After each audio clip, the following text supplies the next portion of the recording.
I'm your host, Taj Williams, and with me today on the podcast, I have our co-host, fresh from the 6, Omar Holman. I did that. I was in my woes. I'm in my woes. All my woes. With us today, I have a special guest, writer for Black Nerd Problems, Eden Caden. What's going on? Oh, you got the name right in the first try, yo. You got it. Nice. The Kadan, Kaiden. I don't understand this. Look at the flick of the wrist. We gotta get that. We gotta get that right because ISIS is getting a little too popular.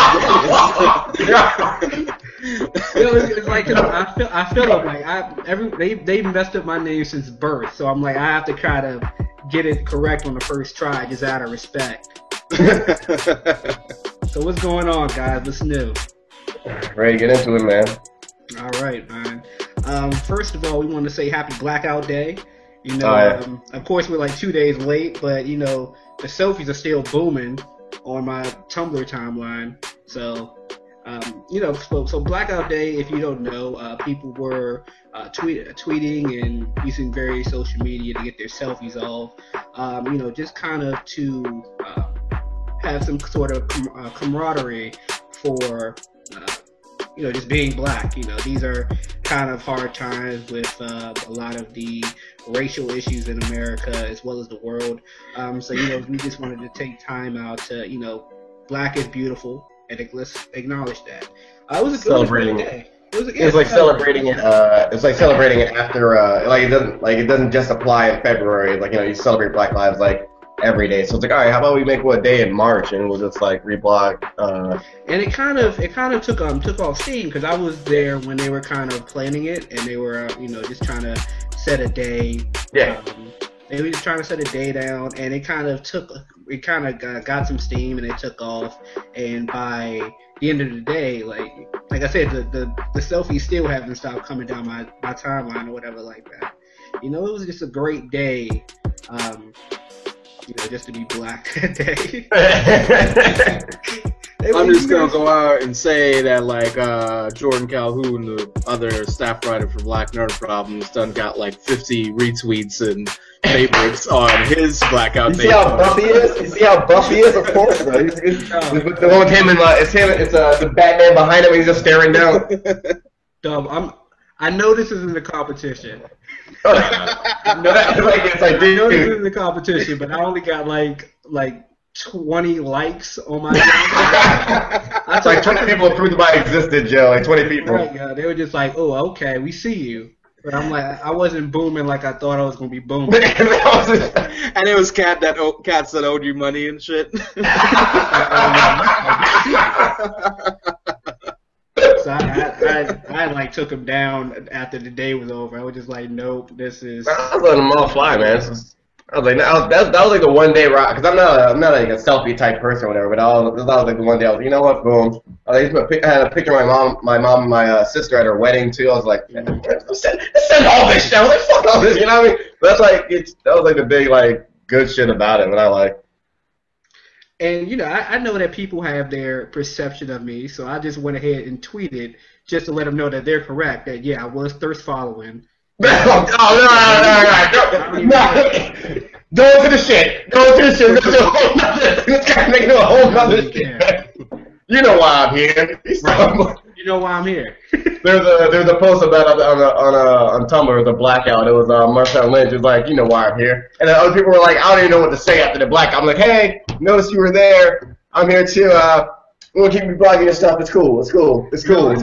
I know I went on this one person's page because she had posted pictures up, and then like I went back the day afterwards, and she took the pictures down, and I like looked at a blog, and it was like a One Direction and I was like, you got me. You got me. Like, it's so slick. But I mean, it was a great. It really did pick up steam because it got it was making the news headlines. So I didn't know that. Celebrities, they were sending out their pictures and everything. Orlando Jones did. Yeah, I saw his on Twitter today. Orlando Jones. Yeah, it was good. I'm trying to think of her name from Sister, the mom. TMR. Oh, Jack A. Jack I know Hay. what Jack Hay. I didn't know what Jack Hay. She tweeted a picture out. Zendaya, she put a picture Nice. out. You know, it was just What's the origin of that? Like, how did that start? I mean, it just started, I guess, because you know, Black History Month ended, and people were like, you know, let's just keep it going. You know, like let's show them that it's Black History every day, and you know, just go. Let's let this go into March, basically. I remember the post was like, they posted the idea, like, how about we do this in March? It's one day where we black out things, and then you can see all the responses to it saying, yeah, hell yeah, fuck yeah, fuck yeah. It was like 5,000, 250,000, and like it became just like a popular enough poster. Everyone was seeing it and then knowing what was going on. Then they tweeted Right. it. It was just like this. It was like this circle, and then it just expanded within like the course of hours. Because I remember I was on Tumblr from midnight to about 3 a.m. and it was crazy. Like, it was crazy. I'm like, That course without his Tumblr time, like, it was very specifically midnight to 3 a.m. That's what I do my Tumblr. man. Listen, what else you do at midnight to 3? No. Let's get into it, yo. Let's get into So it. that's a whole different version of blackout going on.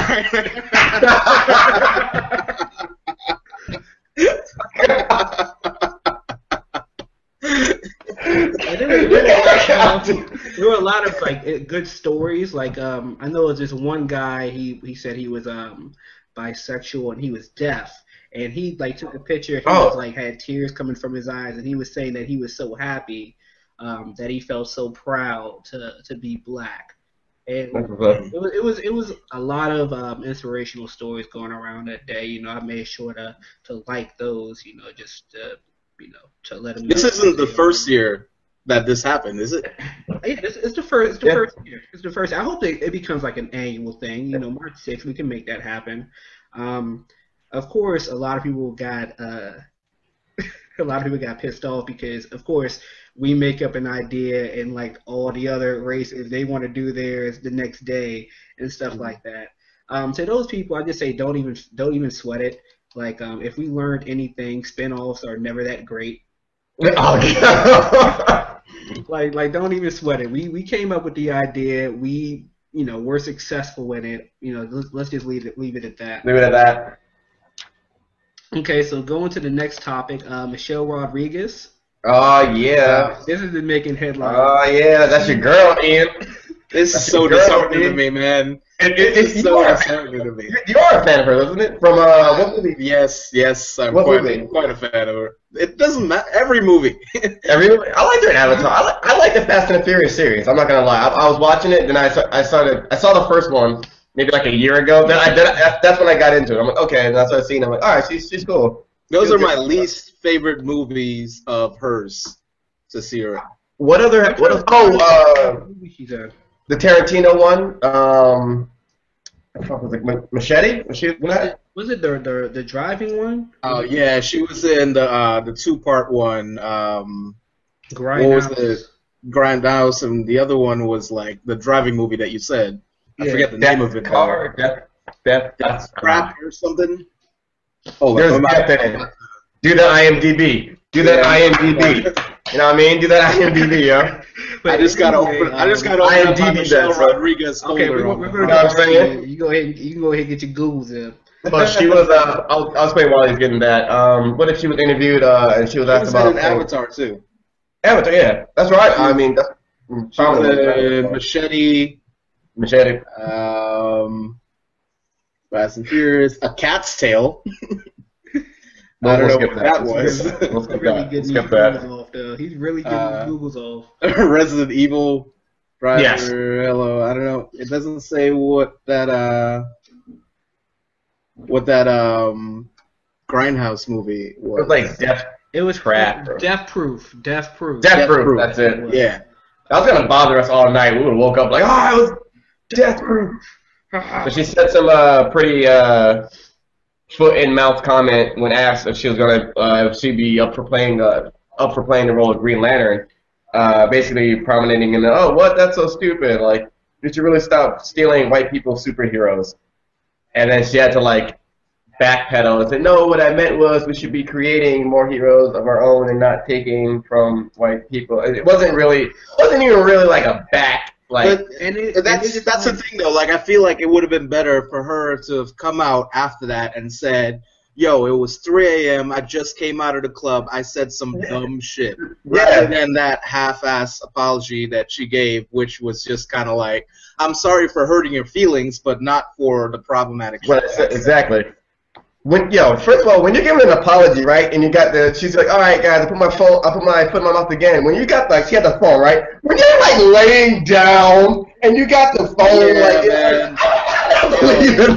Yo, I gotta tell y'all, I haven't seen the video. I haven't seen the video or anything. You gotta see the video, dude. I haven't seen the video either, but here's the thing, and this is actually a great point as to why there's so many fanboys that's still gonna come to her defense, even when she's saying some dumb shit like this. Because when Will Evans, chief editor of Black Nerd Problems, wrote that article on that issue, he posted a screenshot of that apology video, and I went to him and I was like, "Yo, man, that was a great article, but I'm gonna need you to let me know where you got that shot from, so that I can add that to my archives." And on the real, that's a big part of it. Like, her sex appeal is gonna give her a lot of passes on saying some dumb shit. And I'm one. If you said something, you meant it. It's like, even if you try to backpedal it or apologize for it, you deep down that's you already said it. That's how you think. And it's like, just do you not know that you look like us? Did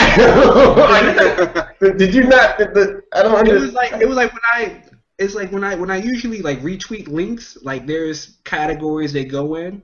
And when I retweeted that one, it's like, yo, do you see this shit here? You look like us. And Taj, I sort of I 50% agree with you on that statement, that when you say something, you mean it. And I think she could have said, "Yeah, this is the way I thought about it before, and my thinking is now different. I'm apologizing now because I understand something that I did not understand when I said that." But I agree. It was like a half-ass apology that she gave. Like the publicist, as well said, the publicist was like, "Yo, man, you got, hey, somebody got squashed. You got, do something where you're like this, laying down, apologizing or something." But on the real, do y'all think she actually cares about that? Because we are all talking about her now, and let's face it, she's not the biggest A-list Hollywood star. She's probably lower B-list, if that. But I don't believe that it's going to. It's giving her exposure, but it's not giving her the right kind of exposure. She's not going to get any roles because she's saying don't steal the white man's superheroes. I don't believe this is Hollywood, man. That's gold to them. But you're saying, any publicity is good publicity? Yeah, that's the way it goes. Yeah, and she's probably getting calls all over the place, finally, a brown person. So because at the end of the day, like I said, she looks like us. At the end of the day, no matter when they took off Chappelle's Ku Klux Klan hood at the end of that sketch, they gave him a slide because he was racist. They said, "Okay, well, you're black. That's how we're going to treat you now." So, I feel as though it's the same thing.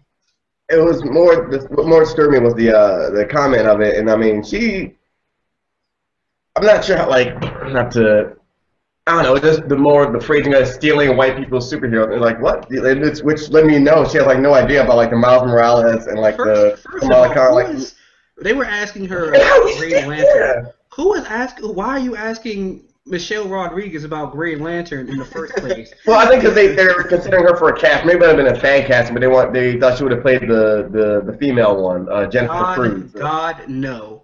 Her and Reese. God, no. Please, no. Stop. Don't do it. Do that. She had the Michael Scott. No. God, no. Now, I'll tell you what it was. That CMC reporter roofied her drink, and then as she was coming out, he knew she was going to say some dumb shit. And so he asked her that question that had no kind of context to her, and got that response. Then reported back in Alpha One, we got the Alpha One. all for that shit. Who's doing this to us in Hollywood? We got her. But yeah, it just rubbed me the wrong way. But the whole, like, you know, the phrasing of it, they're really like, oh, stealing the white people. Like, who out here is stealing that? And then to say, like, create your own superheroes where people have been doing that, people are doing that, it's just that they're not as well, like, it's Marvel and DC is like mainstream. And as Will said, you can still enjoy an independent book and still critique, like, you know, the mainstream as well, because you're still buying into that, you know? You're investing money into that, you know? It's 2015. People of color read comic books as well, and they would like to see themselves represented. Like, it's... Right. But more so than anything, and not just the cyborg DC, not just more so than anything, I think it shows how, like, sheltered even people of color in Hollywood can be, because, like, you're gonna start off by saying like people of color are stealing shit from white people, when like the history of white people has been stealing everything that ever existed and calling it. That's ours. Columbus, that. I discovered your radio. Sinbad joke. Yeah, Elvis stole his dad's move from Forrest Gump, man. Forrest Gump. To be ashamed from himself.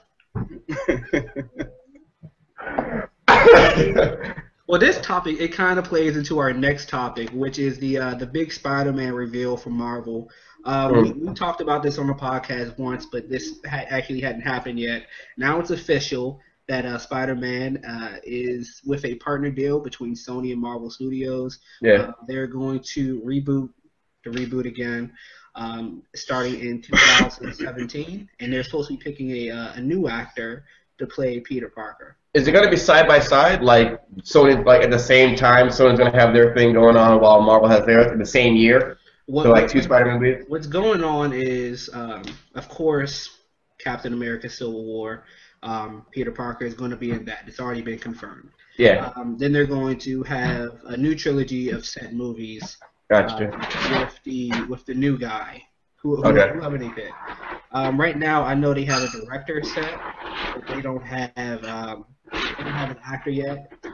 So a lot of people, they've been trying to say, well, you know, since it's going to be you're redoing the same story again, like let's use a new Peter Parker, let's use Miles Morales or somebody else. Yeah. You know, this brought a lot of turmoil into, you know, the nerdosphere, because a lot of people are on one side, no, Peter Parker should remain true to the comics and, you know, be Caucasian, and a lot of people are like, you know, it's 2015, let's see some progression, let's see some change. Will Evans, he wrote an article. Sony just made it easier to cast Miles Morales if they want that.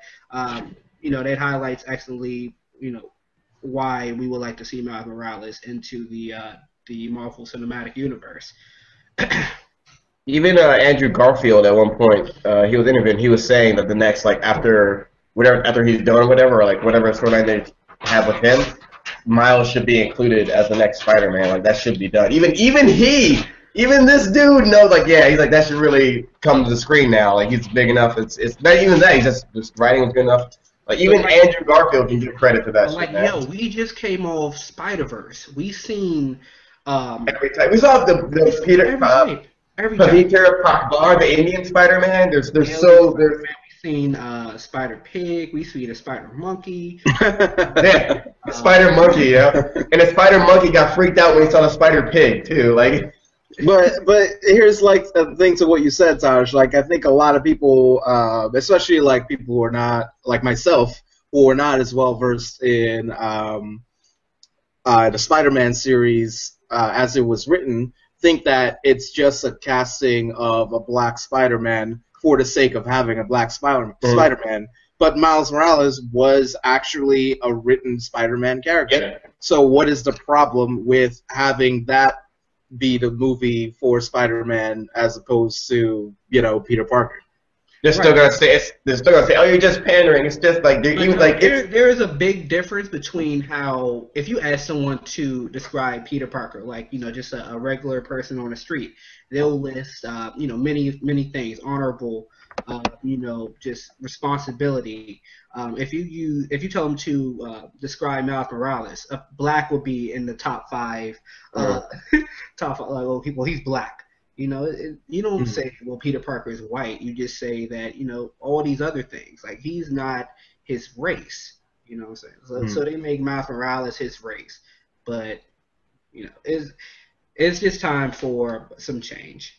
Like, and in the same vein in what you were talking about, like, all earlier in terms of all the other races jumping on the Blackout Friday, like, I saw a few things out there. Like, there's this one article I read about, like, this cat talking about the next Spider-Man should actually be an Asian cat called Peter Parker. Yeah. I'm just like, hold on a second, though. Like, let us do this first, and we can entertain, goes back to my original point about this is actual canon. This is Spider-Man canon that is being covered in the movie. Like, we can make up some other shit later on once it has a written canon to it. But you're undermining the point that is being discussed here when you start going off the rails and talking about, like, yo, why can't we have an alien Spider-Man now? The argument that I hear usually is say, okay, well, you want to make Spider-Man black, let's just make Black Panther white. That's the number one example when I hear it. And it's just like, who cares? These are fictional characters. If they choose to cast Stephen Yen from The Walking Dead as Peter Parker, I'll be okay with that. He's a good actor. I forgot what was said, but to Brian Michael Bendis, the guy that created Miles Morales, fans came up to him and said, like, it was easier to picture Spider-Man as black because he always wears a mask, and even Charlemagne the God even said, like, you can have different people like play them and whatnot because he's like, to me, Spider-Man is red and blue. That's Spider-Man right there. It's the mask. That's what color he is. That's that's all I'm really seeing mostly. Because of the mask, and the mask is what makes it easier. Because like that is really what like Spider-Man is for the most part. Like that symbol of it. It doesn't matter who's underneath it. You know what I mean? I know that they can't pull this off without having it come out in some kind of way. But I would love for them to have like the Civil War going on, and we not know who Peter Parker is. That'd be cool. That'd be cool. Actually pull off the mask. Like, that would be really great to see. Like, I have no problem with, even if they wanted to use Spider-Gwen, like, I would have... Yeah, the girl with him. But, like, the easy response to what you're just saying, Taj, in terms of, like, why can't we make Black Panther white, is y'all already made Moses Christian.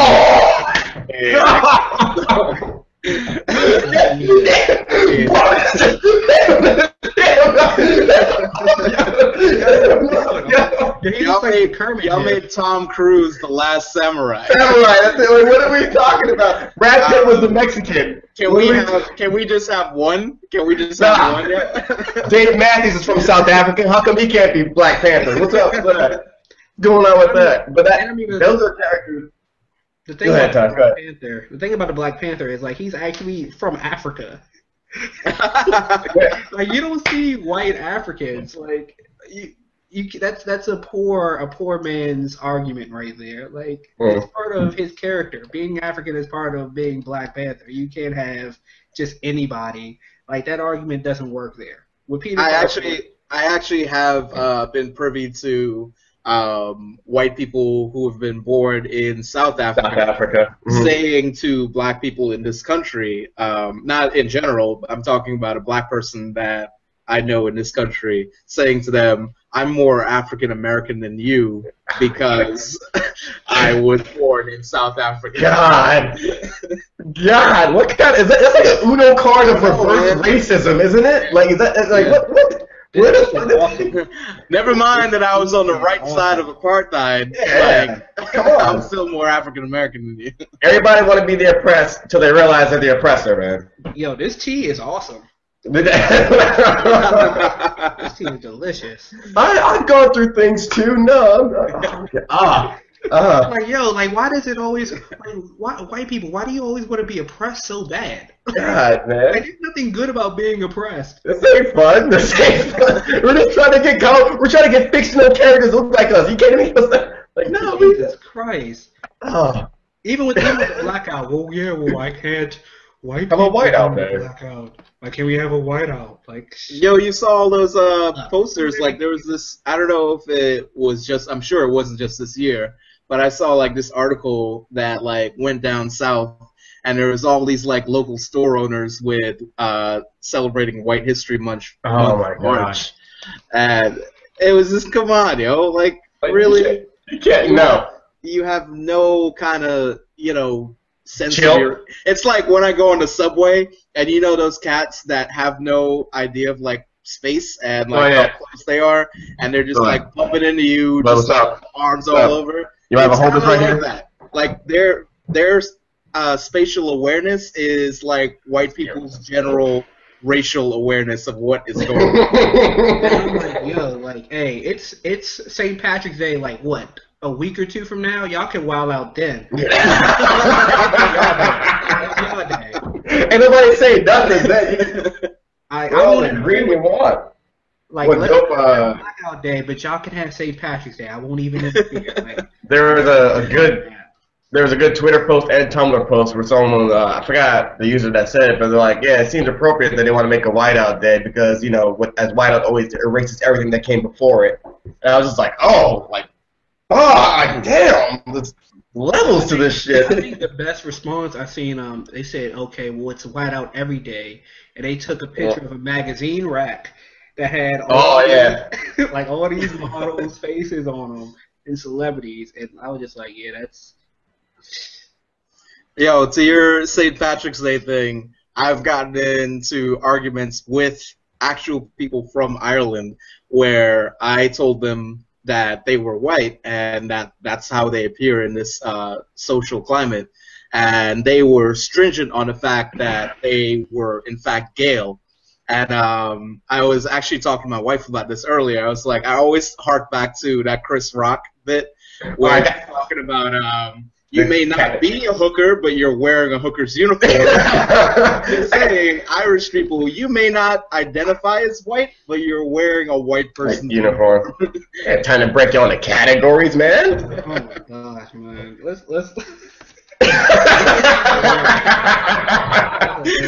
have some more of that tea, yo. I'm done, man. Like, I'm too sober for this. Okay. What's up next? Moving on, let's talk about some TV. Of course, we always talk about Flash and Arrow. Yeah, start with Flash. Ian loves the Flash.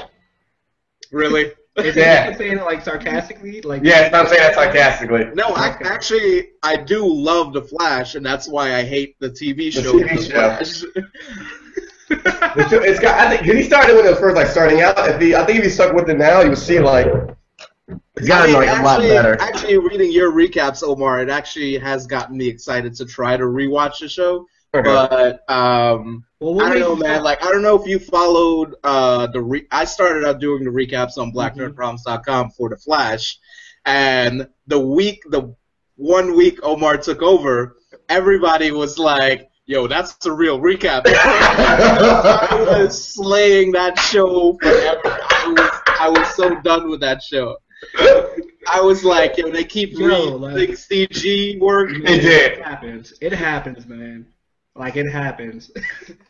Like, yeah, because I don't know. It'll be like, I'll maybe write 4 or 6 things a week, and then by the time the end of the month, who got their stuff viewed the most, my stuff will never show up. Like you hating on Gotham. How you hate on Gotham?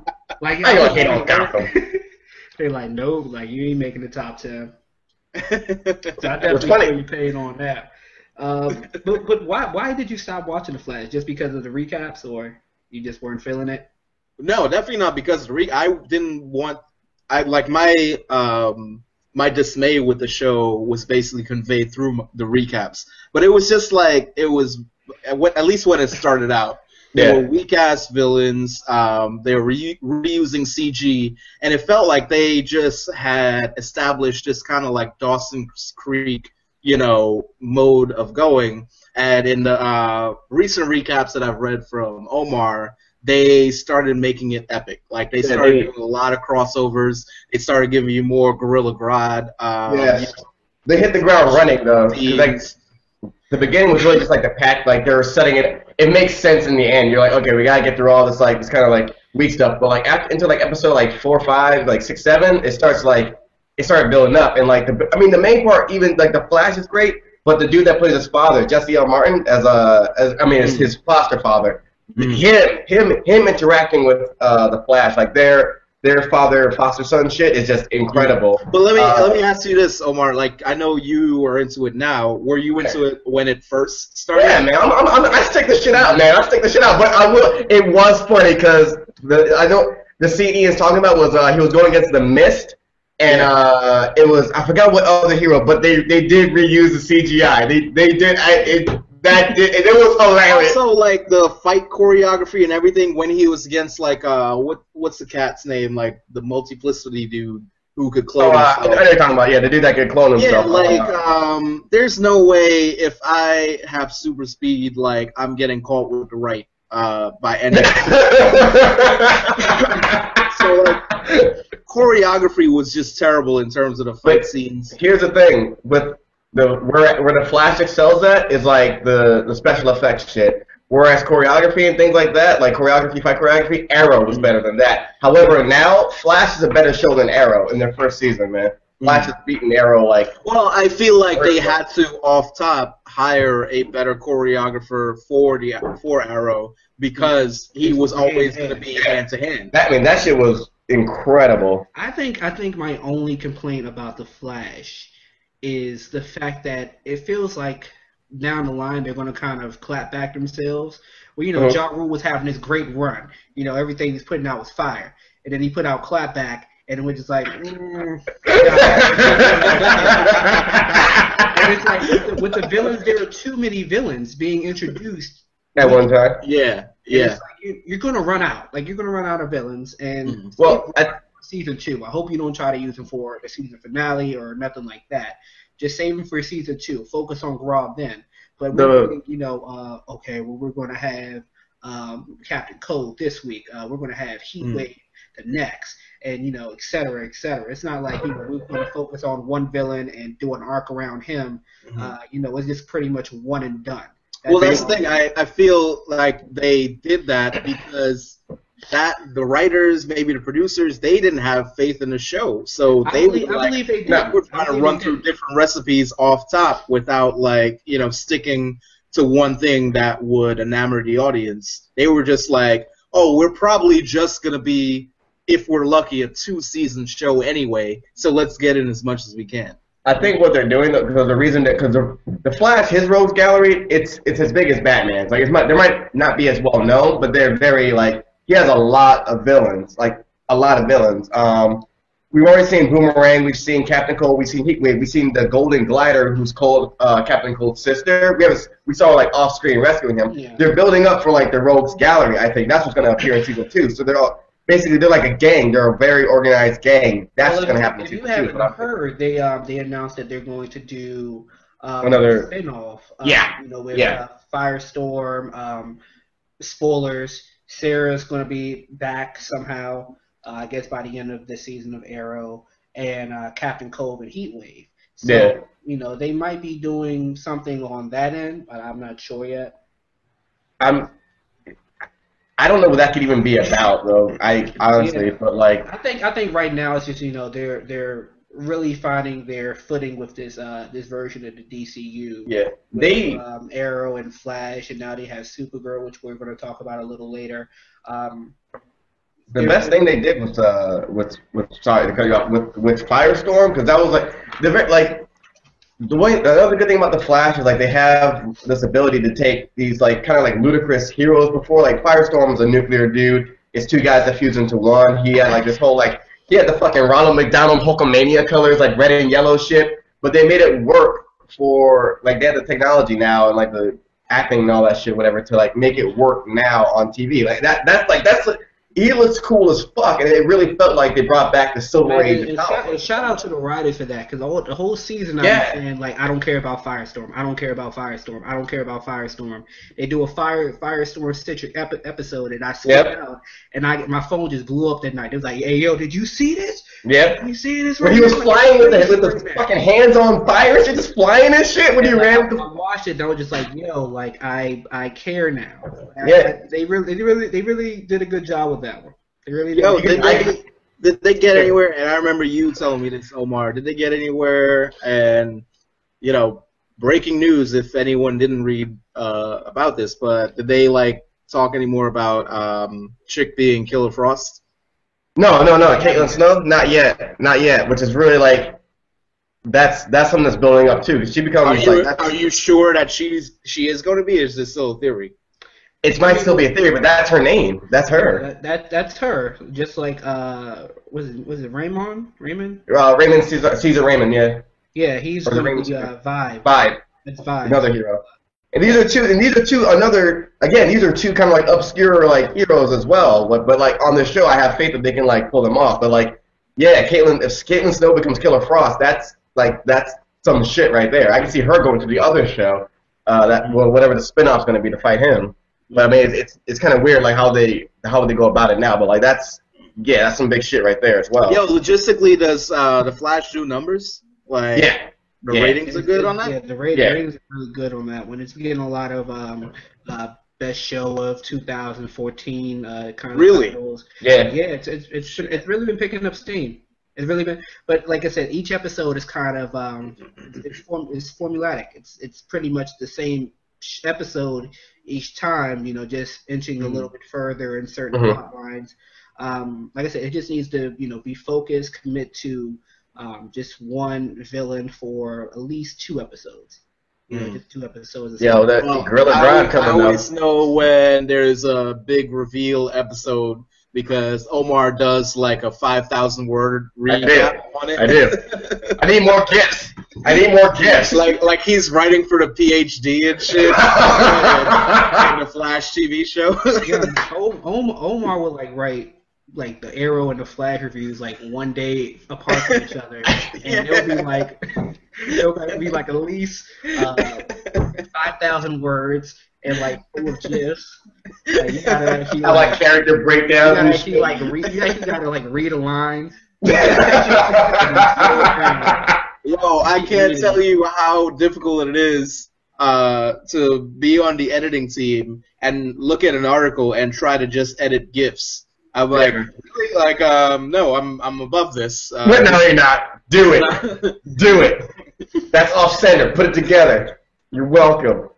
And I guess using this to delve into Arrow. Yeah. Oh god. Like Team Flash is like just so much more competent than Team Arrow at this point. God.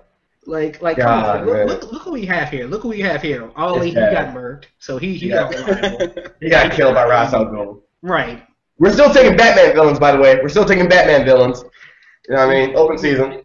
Is so buried on the bench right now, like it's not even funny. Like, yeah. You need to get his own show or something like that. We have Roy Harper. Like, who's really going to call Roy Harper for help? Like,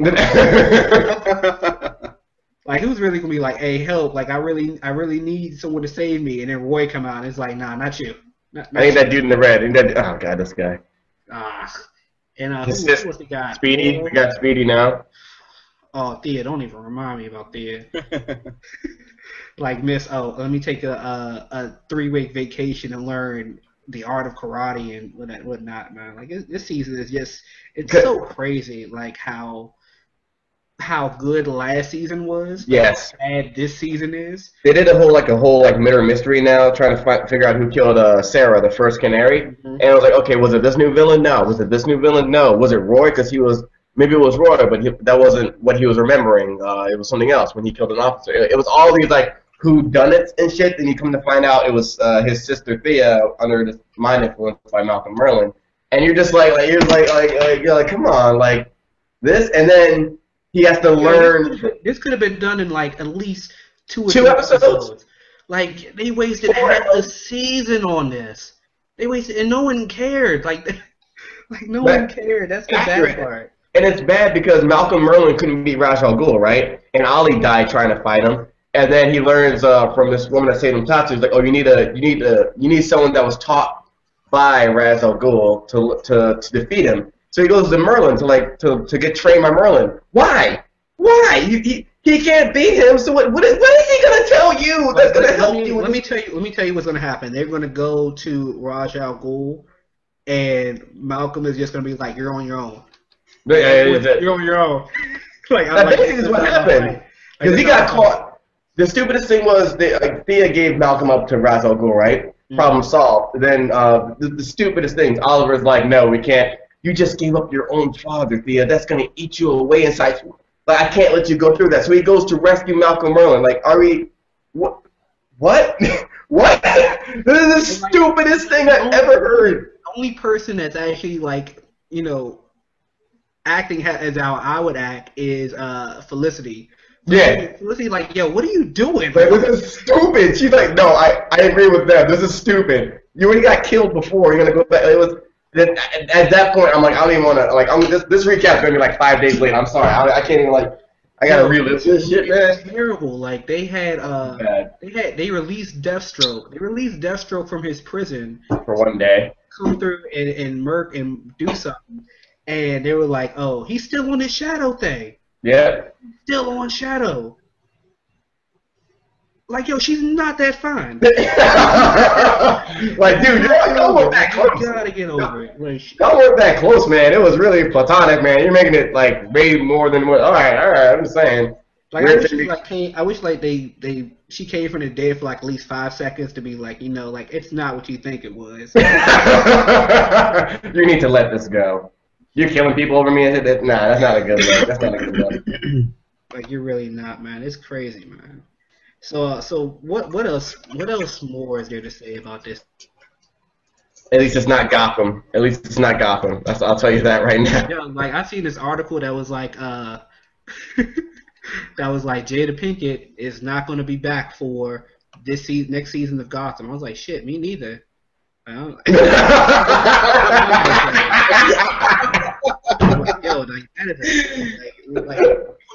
People love that show though. They love it. There's mad non-comic book reading cats that I talk to at work and everywhere that are like, yo, no one likes Gotham. I love Gotham. Yeah. I spend my evenings, having a sip of tea and I get my wine out. I let it breathe. I watch Bruce climb, for a whole episode. It is bad, man. It is bad, dude.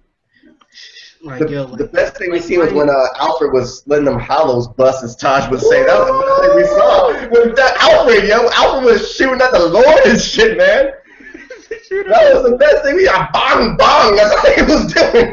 Yeah, he came through. Caught the bullet, caught the slug right here. Oh my God. Whatever. A better lefty anyway. I don't care. But yeah, that show's trash. I don't know how it does numbers, but it's trash. Yeah, it's the worst part of my week is when I have to remember that I have to do those recaps. That's the worst part of my week.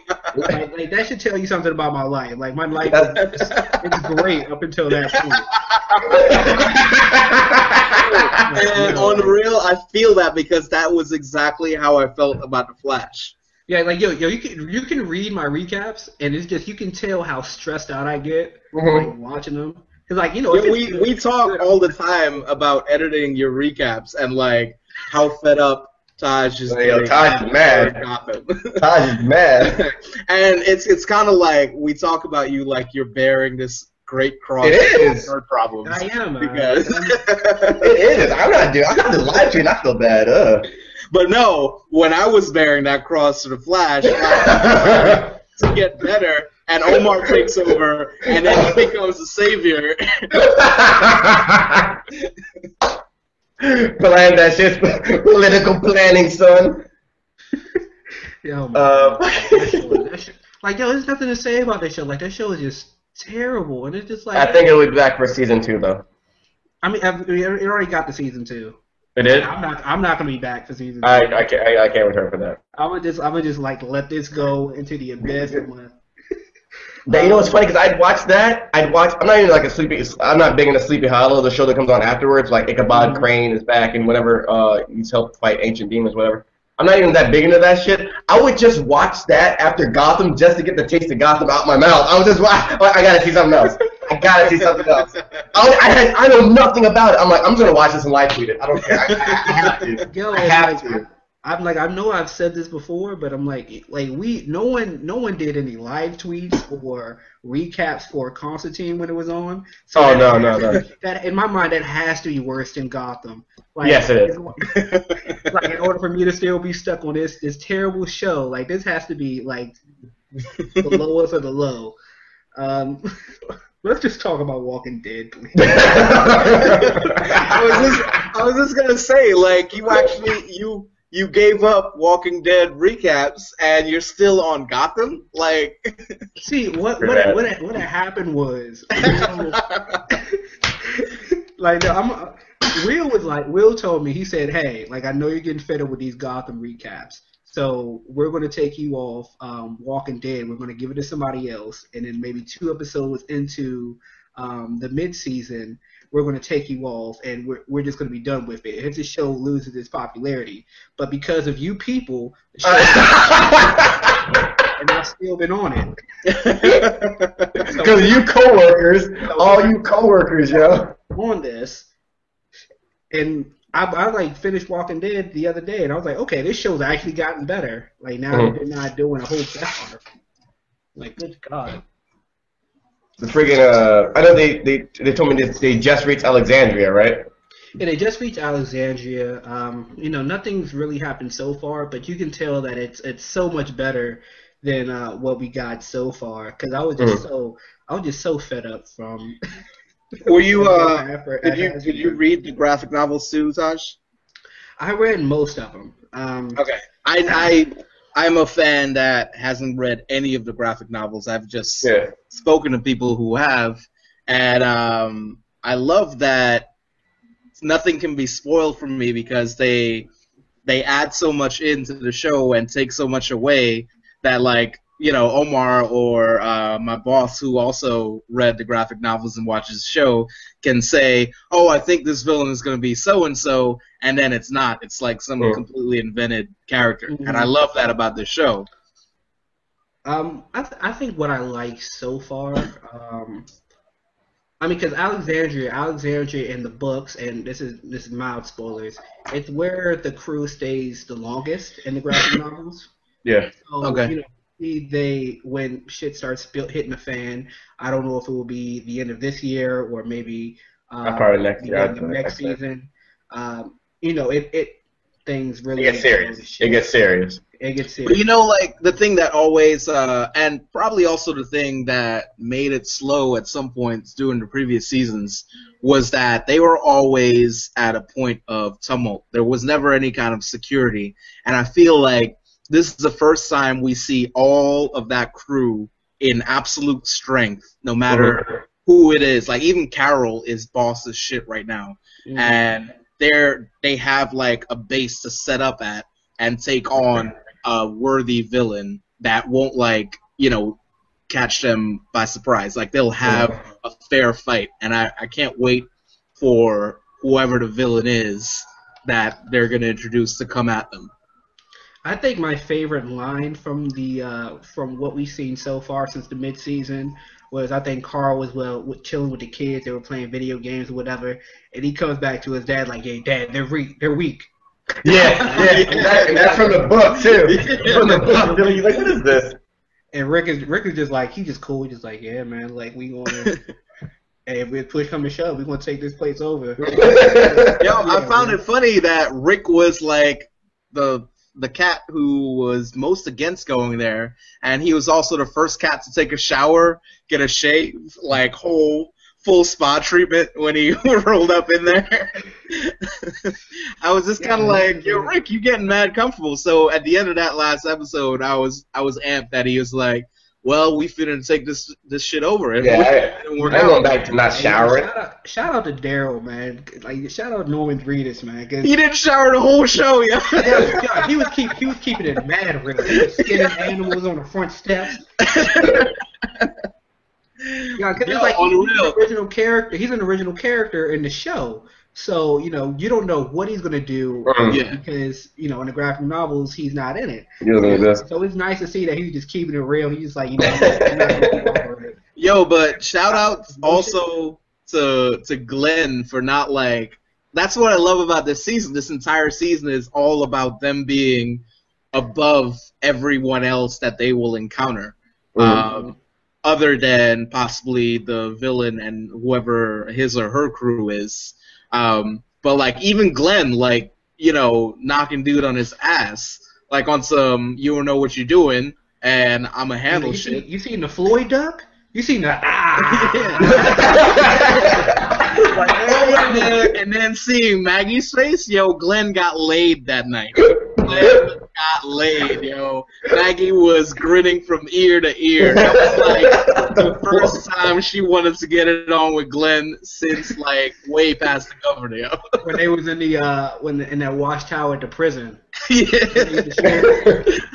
They used to share the watchtower. Like, oh my goodness, but yeah, it's definitely gotten a lot better. The Tyrone death, it's black. It was Black History Month, man. That was too like, yeah. How is everybody hates Chris still living, but you work my man Tyrone, and then y'all ain't put his hammer on his grave.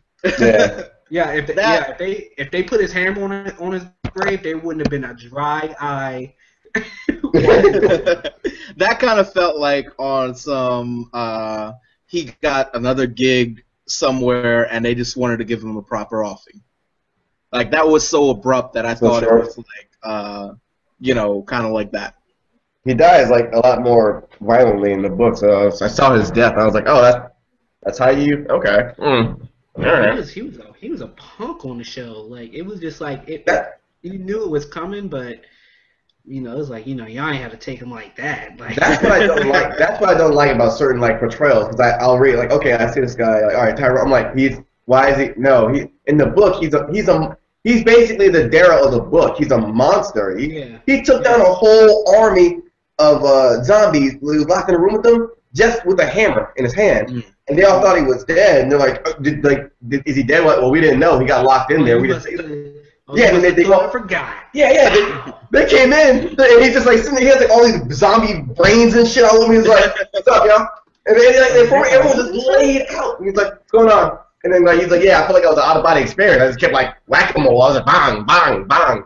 But then to hear like, oh yeah, he's soft on the show. I'm like, god damn it, like, come on, man. Right, man. Like he was the Odin son in the book, but now I'm gonna go ahead and say what everybody's thinking, but don't want to talk about, which is, let's be honest, Carl is in the pubescent stages, and he just met his first teenage girl in that. Probably on the monster, yo. All he's thinking is like, yo, there's showers now. Yeah, we have houses. There's mad abandoned houses and shit. He's plotting. Shorty down the block looking at me, yo. He falling out into the woods. Carl, like, what you doing, Carl? he only gets like harder and harder in the book, man. He becomes like he becomes like little Rick, even more so than Rick, man. He's like Carl's a monster in the book, man. I can't. I heard like Carl is the main character in the book, right? No, it's Rick. I mean, at this point now, kind of yeah, because some shit that's happened is gonna kind of like split screening it. But yeah. But you can say the books aren't finished. No. It's a comic book, so it still comes out once a month, every month. I think like if I was in a zombie apocalypse and I seen one girl that I knew that took a shower, like I don't care what she looks like I'm automatically gonna be like, oh my retracted. So wait. Daryl didn't shower the entire. He kept the 100, not showering the entire time. Yeah, it seemed like a lot of them ain't shower, like. And that's shower. That's the thing that always confused me and sort of bothered me about Daryl and Carol's connection, because I'm like, Daryl came from this redneck background, where, you know, like, that's what they did every, you know, Thursday night. Like, just after hunting some boar in the forest, like, they just go to the pub and, you know, try to pick up girls. And then the closest person that he can get to is Carol, who, like, the first thing she does when she gets here is put on some, like, guidance counselor clothes and, you know, tries to walk around and be, like, the PE instructor for all the kids. Like, that doesn't make a lot of sense that Glenn gets Maggie and Carol and Daryl is, like, going after, like, I mean, that's you like the who close. you like. You like who you Yeah, like. yeah, hold on. Do guidance counselor clothes include a pair of Reeboks? You know, is that a part of it? You know what it actually seems like? It seems like they're writing some Oedipus shit into this. Like, yeah, exactly. Yeah, look at your face. That's the feeling, Omar. That's the feeling. Oh my god. I'm not going to take a shower because I'm not ready yet. I don't want to get my hair cut by no sexy neighbors who took showers. She came to that door quick. She was just like, "Oh, hello." Yeah. I see. And her husband noticed. And her husband on the set. He's like, "Hey, like I'm here." Hello. Like, yeah, he was just on a step creepy too. He was like, "Yeah, I see you." Man, Rick will put him down so fast, yo. Like, Rick is still crazy. He never, like, got over that crazy episode. He just learned to deal with it. Oh, yeah. Rick is kind of like Cable now, where he's dealing with, like, the technovirus, and he's, like, using all of his energies to contain it. But as soon as some shit goes awry, he's just gonna go full crazy again. It does appear again in the book. It appears again in Alexandria. That becomes like a running theme. Like, you know, you saw him talking on the phone, which I loved. I love that shit. You know what's weird? Like, Andrea DeBray, you guys remember her. She's a big character in the book, and they killed her. She got killed off. She was because they pretty much ruined her character. They just made her like kind of, like. They didn't know what to do with her character. Like, she was just going on. She was sleeping with the governor, and she was siding with him, like, mostly, as his right hand, basically. Yeah. So she was kind of just under that influence. So when things went down, they didn't know where she kind of stood with them. Like, they knew, like, we're cool with Andrea, but we're not sure. But she was misled too, and she was uninformed. So it wasn't like she was full on with the governor. Like, she was exactly. She was connived in the same way. So when she died, I think everyone was like, there's no reason for her to die, especially readers of the graphic novel. So they were just kind of like, what the fuck? Yeah, because she's the sniper. She's the best shot of the group. She becomes the sniper of the group. She's like, at one like it would have happened already. It's not going to happen on the show, whatever. Like that's Sasha now. I think they're making her character. She's good with the gun? She has the sniper rifle with the silencer and everything. Like, I don't know if you saw the last episode, but, like, the first thing they do when they walk in is Rick looks back and he's like, Sasha, and she turns around and headshots the zombie. That's it then. She's Sandra then, because they encountered these dudes at one point in the book, and then Rick comes out. He's like, "Look, you're gonna let my people go, or you're gonna walk away, or I'm gonna shoot off body parts of you." Like, you're not even armed. He just puts up a gun to him, like, with his fingers. He's like, pulls the trigger. Fucking Sandra's Andrea was in the back shooting dude's ear off every time Rick went like this. It was just Andrea in the back just nailing cats. I'm like, what? Well, that was the same thing that happened when they were doing the negotiation with people at the hospital. Rick met out in the open with them, and they were like, "What's to keep us from shooting you right now?"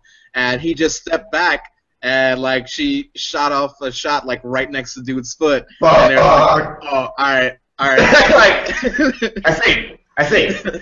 I got it. And I'm also like, the whole time I'm thinking like, those rounds can't come by easily enough for you to be wasting them. Like, those got to be some hollow point, high caliber rounds that you can't, find just anywhere in a police station. Those are some military outpost rounds that you need to restock on. We're gonna dig that bullet out of him. We're gonna need that back. We're gonna need that back.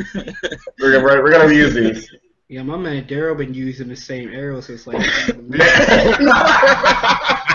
You'd think like I bet there's somewhere some cat in the South who hunts with a bow and arrow is like doing a podcast on YouTube about the wear and tear of Daryl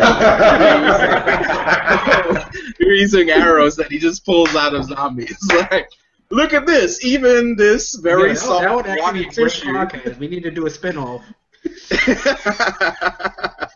Daryl's arrows. We need to hook up with that cat and like make that shit happen. Right. I wish he had a longbow. I like the crossbow is cool too as well. I'm waiting for another. A longbow? What is he, Robin Hood now? Fuck yeah! Fuck yes! I saw you. This is way off topic, but you remember the Punisher with Thomas Jane? Yeah. You saw that one? He used a bow in that shit. He used a compact bow in that shit. I'm like, yes. Always knew a bow and arrow would be good for zombie survival, man. Never doubted it. Hey, did y'all see that video? I know you did, Omar Taj. You saw that video of like the modern day dude who like learned the ancient like Hittite art of archery, where he'd just be running around and he could like split an arrow with move. Like he's the most unathletic dude. Yeah. He looks awful doing it, but dude got some accuracy in terms of like moving around. And he like from the manuscripts of reading like true bowmanship in these like ancient civilizations, like he's recreated that and has shown like there's even like TV shows the science one, I forget the name of it now, but Mythbusters? that show that like Mythbusters. Yeah. He said you can't possibly split an arrow in two.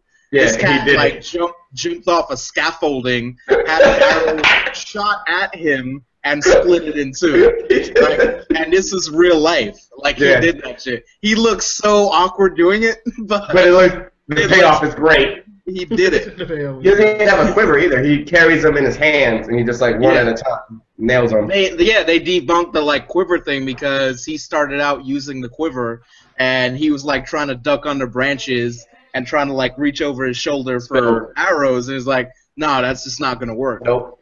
So like he holds all of his arrows in his hand and just shoots them as is. Well. Sorry, what's going on? This guy's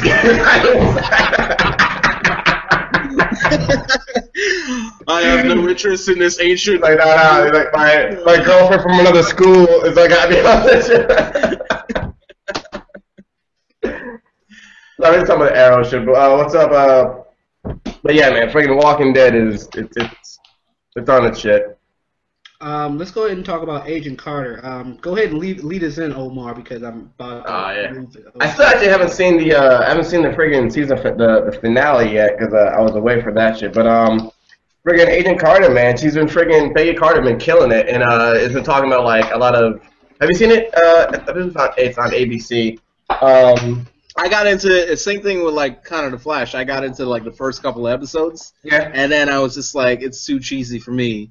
And then I didn't watch, and then it became a big thing. Yeah. It gets really, because I mean, she's doing all like the secret agent shit. She is taking cats down as well. But like, it's Peggy Carter. She was in. You saw the Captain America movie, right? Yeah.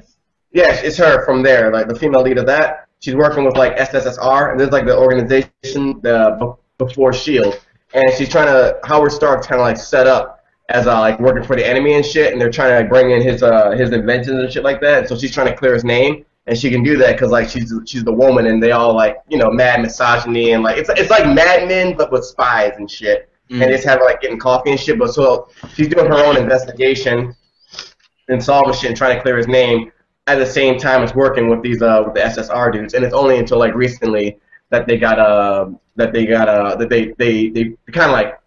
like cornered her.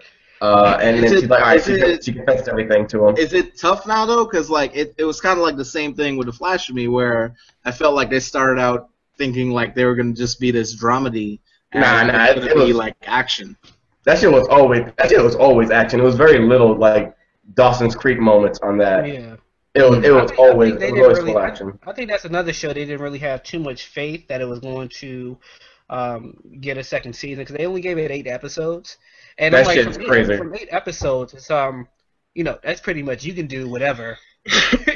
It's like either people are going to watch it or they aren't. And I think it was a really good season. Did you lose him? I was really excited about it. Yeah, the season. It was. I mean, I don't know if they're gonna do another season. I thought it was just like a one-time like TV event or whatever. But I hope they do because I like it because the other show because again she's one of the main people that creates the organization, the Shield. Any other show, Agents of Shield, like that's like the after effect of all of her work and shit like that. And that show's better. Agent Carter is better than Agents of Shield. I'll go on record and say that. I got these confused then because that's the show I was talking about. No, yeah. That takes place like after. I don't know anything about Agent Carter then. Yeah, it's basically think of it as like a prequel. Agent Carter is just like the prequel to Shield. Like she's doing all this shit with SSR, then that later becomes Shield, and she's like one of the founding members of it and shit. And so the whole organization of Shield as we know today stems from her. But by the way, it's been a great Shield. You're right on Shield. You're right on Shield though. I can't get into that. By the way, shout outs to our newest writer, Mitra, who pulled the Omar and wrote like a 5,000 word like intro. I read that too. She murdered that. I was like, damn, she is. It made me, and then it was the same day that Shield was coming back on TV too, and I was like, I don't like the show, but I was reading her recap or her like rundown of everything that happened. I'm like, I gotta watch the show now. I gotta see now. She turned me. I rewatched the first season on Netflix because it came on. Mm-hmm. It's like, why not? I don't got nothing. Yeah, and now I'm like, damn, she said it too. She was like, no, I'm not, because Will was like, yo. Like not too many of us rock with Shield. She said, no, this is gonna change the game. Trust me, it's gonna change the game. I'm like, damn, she got me. She got me. Yo. I gotta go back and I ain't gonna tell about it. I read halfway and I was just like, yeah, this that work. This that. Yeah, this is it. I was like, yo, real recognize real. Shut up. To her, man. I'm like, I gotta go back and watch the first season, like all of it. Now I'm like, damn it. Yeah, I rewatched. I was like, you know what? I hit Henderson up, and I was just like, you know what? The first season wasn't all that bad. Like it was, still kind of bad, but it was like we've talked about it before, Omar. Like, yeah. The show out to be like this horrible. We made it out to be Gotham, basically. Oh yeah, yes. Not in the same way. It's a step above. I'll give you a step above Gotham. I had y'all both here. I'll put Shield here now. I'll put you here now. Mm-hmm. I've seen worse. Yeah. But while we're on this subject, 5 seasons of Smallville, so. Yo, I love Smallville, man. He loves Smallville, man. This guy fucking loves Smallville. But while we're on this subject, I think this is an appropriate time to talk about this. Like, how do you think, cats like y'all who are on that shit and on the day-to-day, like reading every issue that comes out, and then there's a TV show about a character you actually care about, as opposed to like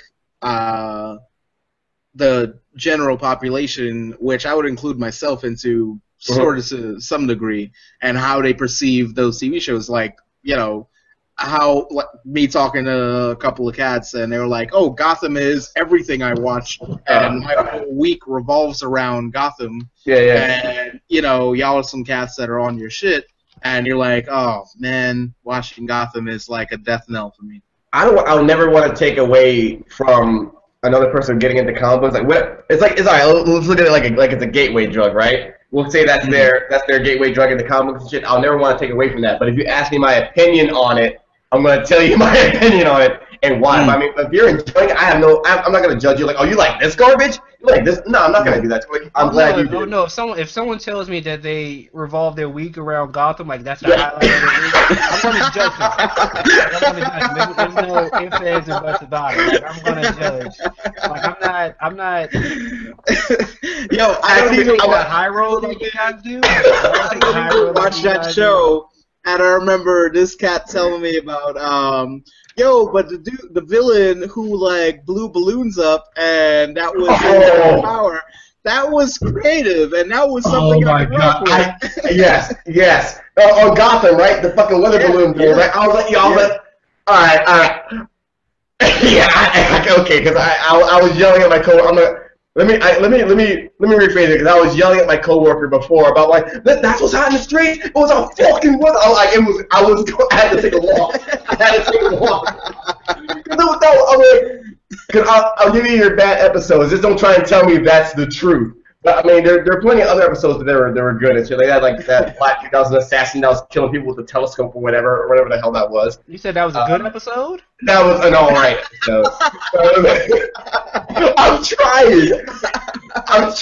Like, I'm fading the high ground right now. You tell me Gotham is the highlight of your week. I will make a pie graph. Like because unlike you guys, I don't take the high. Like I don't care about your feelings. Like, I'm going to shame you about your opinion. Oh god, that's I have no qualms about that. Like I don't care. I will make a pie chart. Here's why you're wrong. I specifically asked that question because, like, Omar, you know this. Like, my favorite DC character is Barry Allen, the Flash. Like that Flash. Actually, I mean, I got in more into Barry Allen after I started reading some Wally West. I didn't know this. I like the Wally West better. But Barry Allen is still like my the greatest. That's it for me. But when I that's why I signed on for recapping the Flash, and then I was just so enamored by that show that I couldn't help but exude my own knowledge on that. And you touched it. I wanted to, in the same way Taj was talking about making a pie chart, in a different sense, but a pie chart of how much nerddom has to go into tolerating a show's inadequacies, and actually loving it for what they're doing, and when it's just a trash show, because also reading your recaps, Omar, makes me want to watch it again and give it a second chance. But even so, I just can't. I feel like I'll watch it again and be like, nah, I was still. I'm still right. I came in at a turning point too. I mean, and I'll point out there's some the moments where it's And I'll say this: I think the last one I recapped was what's his name? The Frost dude. When the train scene. When he stole the gun. Yeah, Captain Cold, That was your last one? Was that Captain Cold? Yeah, that was Captain Cold. Okay, and he hasn't appeared again since? No, he has. He has appeared with Heatwave. He came back. Okay, but since that, that was probably 6-7 episodes in, and there was nothing, and I was just kind of and you should give it a chance, but you should look through it through a different lens. Because I knew when I was watching the Nightwing series that's on YouTube, I know when I watched it I was very critical because I'm this is Dick Grayson, this is his favorite dude.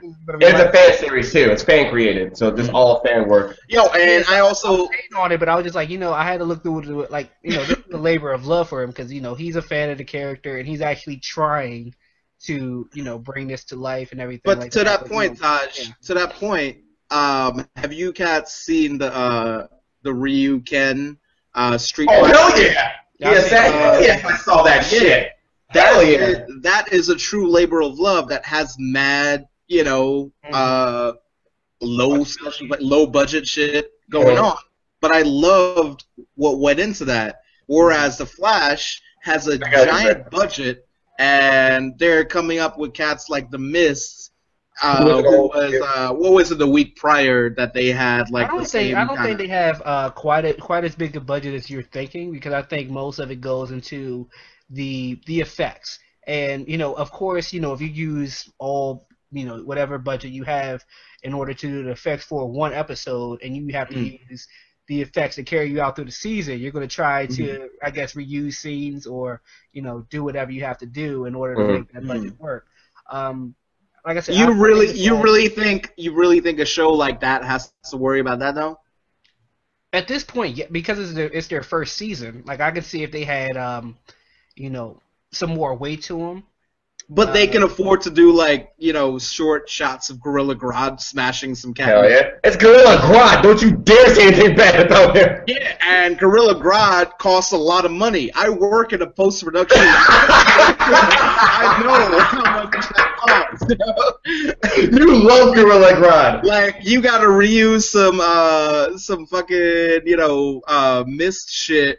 And what was the week prior? It was the storm. And what was the tornado? I can't remember the dude, but it was the Weather Wizard. Weather Wizard, yeah. The first Weather Wizard. He's coming back. They reused his smoke for Captain Mist. And then you have a full featured scene with Gorilla Grodd in the sewers just jabbing some cat in the face. That scene alone costs more than the entire season. I know that. Man. Look, we're gonna give the people what they want first, then we'll give them what they need. What they need is Gorilla Grodd. We gotta get some people in with these weak shit, alright? Alright. That's always the way I look at it. We gotta do it don't cost too much to get him a real choreographer to teach him how to throw a right hook. That's all I'm saying. I mean, but you I swear to God, they can bring Floyd Mayweather on as a villain. Oh my God, we're gonna have Floyd Mayweather. Because, based on the speed that they've been attributing to the Flash right now, Mayweather's got more speed on him. But they entered that later on in the series as well, because when he has to fight this one dude, Gridiron, who can turn himself metal, they're like, all right, Barry, in order to I saw that episode. Yeah, there's a lot of velocity. They do a lot of science on the show as well. So I'm like, all right, they tell him he had to break the sound barrier in order to do that. Barry has now he's been focused on getting faster. That's been the preliminary thing, the main thing since the return after the season break. It's him getting faster, which you saw him on the treadmill and shit. And also going to go to the time machine. And I get that. But in earlier seasons where he would just, it's not even talking about I could have gotten out of those situations that he had. And the only superpowers that are afforded to me is whiskey. And that is actually a detriment to my superpower. So, that's what, turned me off to the whole thing. Also, keep in mind, he's a rookie as well. He doesn't know his powers fully. I mean, that's the only thing I can give you right now. You see how wire thin he looks in that suit. He looks like Brandon Routh in that Superman suit right now. He doesn't know right now. He doesn't know how to fight either. Let's get that. Let's keep I'm just saying, man. I spent fucking years trying to get my hand speed up on a speed boxing. He doesn't fight yet. You saw him when what's it called? The dad. What the fuck is his name? Joe. Joe tried to teach him how to fight. Joe West. Yeah. Joe West. Yeah, he tried to teach him how to fight, and then fucking Iris beat his ass, and Joe was like, all right, look, man. He held him, and he was like, look, man. Sometimes you gotta run away, all right? Sometimes you just gotta run, son. Okay. Yo, hold on. Did Taj, you just mush someone off screen? All I saw was Taj do this. Oh. Nah. Not right now. No. Ian's talking about things he doesn't like. This is you gotta get real. This is the R-rated. He's trying to force himself back to the shop. That's the bad part. This right now. No, young.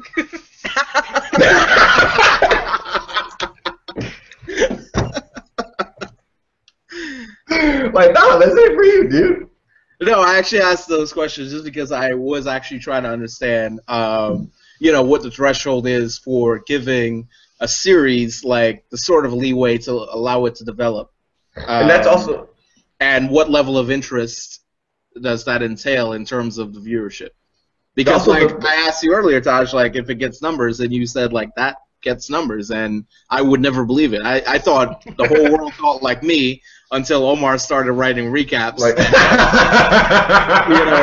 It went from I thought the world was sane for a moment. Recaps went from 10, viewers to when Omar took it over, it was 600 in an hour.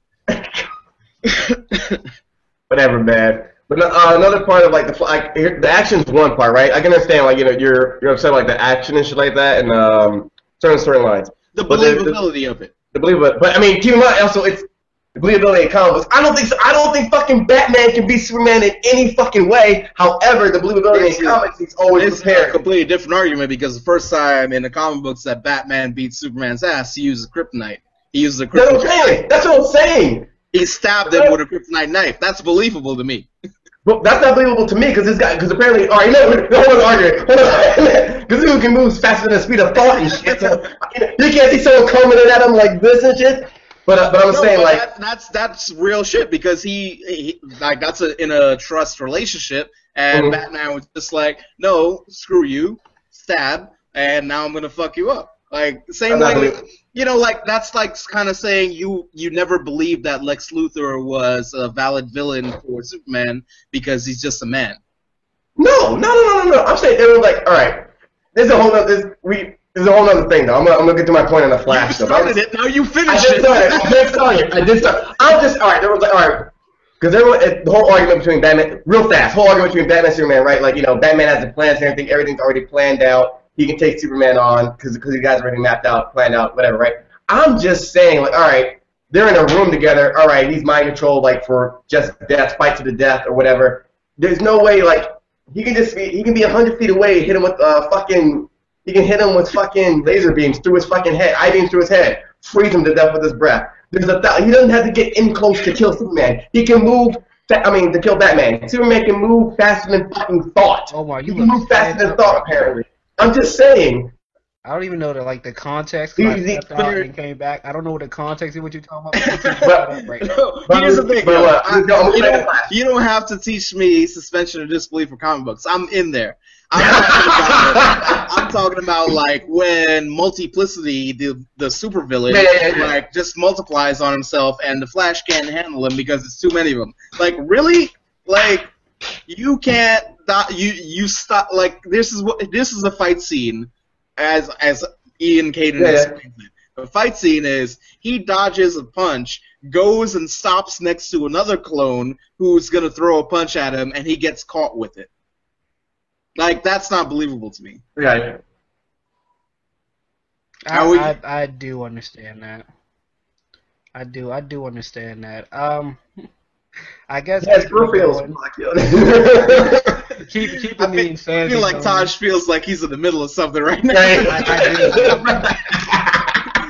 He's doing the middle finger scratch his eyeball right now. We're gonna move to the next one. I just want to say, like, aside from like the action and shit, a big part of the Flash is like the acting, whatever, and the representation between it's like Joe West getting time is not just like a side character, like he's a main dude as well. Iris not just being like a damsel in distress, she saved Barry's ass like 2 times at least already, and also like the interaction between the 3 of them as a family as well. That is another, like, to me that's like the action's cool, whatever. I'm gonna need Iris to stop making poor decisions. Oh yeah. Because she was like, she did call Block Barry, was like, hey, the Linda Park thing. It was on me for a minute, so don't get your head twisted up because y'all dating. And Barry was like, hey yo, like, for real. He's like, ain't nobody coming to see you, Otis. What are you talking about? I'm out here trying to move on, and this what you gonna do to me? Like, you need to make up your mind. I mean, but like all those other things, kind of like that, like overshadows everything for me as well. Like those, because I've never seen like a show handle it that well before. Like those like the family aspect, lead aspect. That's what I'm saying. Like the culmination of the Flash to me. That's what I really like. Last point on this though, and I'll end it on a good note before we move on. Is Iris West and Joe West are the most believable characters to me. Oh yeah, on that show. Yes. And those are characters that kept me watching up until the 7th episode. I'm more of a fan of Joe West over everyone as well too. I really enjoy him. I'm with you, and actually Dr. Wells. Yes, Wells too. I think that's like the most enjoyable aspect for the Flash to me is everyone has their theory on who Harrison is, and just hearing the theories are just from people it's just so overwhelming. I know that when they do reveal who Harrison actually is, I think he's Professor Zoom. I think it's going to be kind of a letdown to some people that had their expectations a little bit higher, but it's just been so.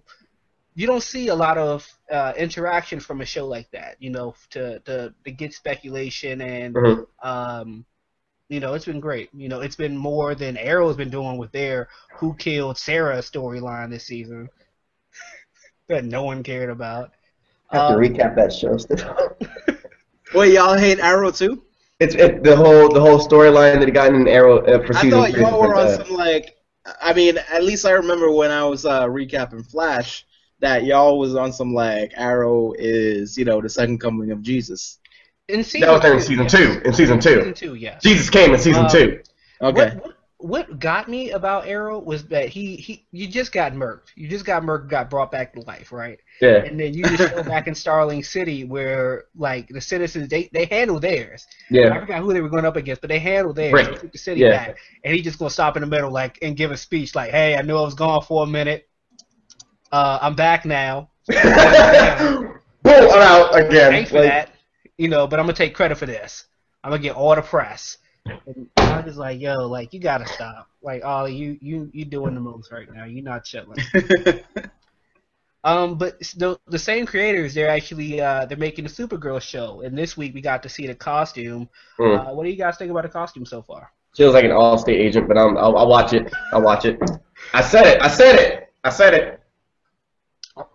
I thought like they could have used more. What's with it with Dark color? DC and using dark colors now? It looks like It's the Batman thing. It's the Batman thing, like Yeah. making things like if you think about superhero costumes, like in the past, like all the old school shows, they always use spandex and these bright ass colors. Uh-huh. So when you think of like a modern day, any kind of Superman, like you saw the Superman movies, Yeah.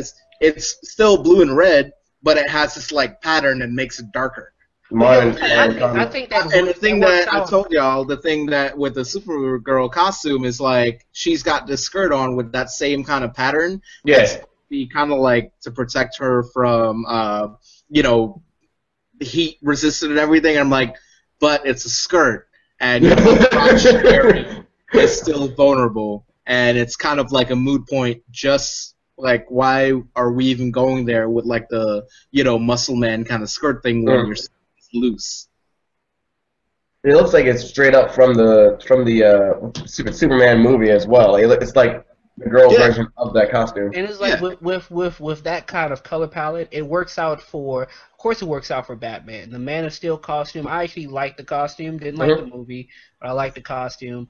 With Aquaman, it looks great, but with a character like Wonder Woman, it just looks too dark. Like if that makes sense. If you see the costume, it just looks. It's like you're overdoing it. Like it doesn't match the personality. It's a fashion question in itself, just in terms of like how are you trying to be more fashionable, or are you trying to be practical? Because in the practical sense, what these creators are doing is that they are putting these like female fashionista senses on these characters, like being a superhero and having a skirt. Like, really? Let's get some armor, man. Wear a skirt? Like, I'd rather you wear something that is, more protective and more, it can but would you have survive what you're doing?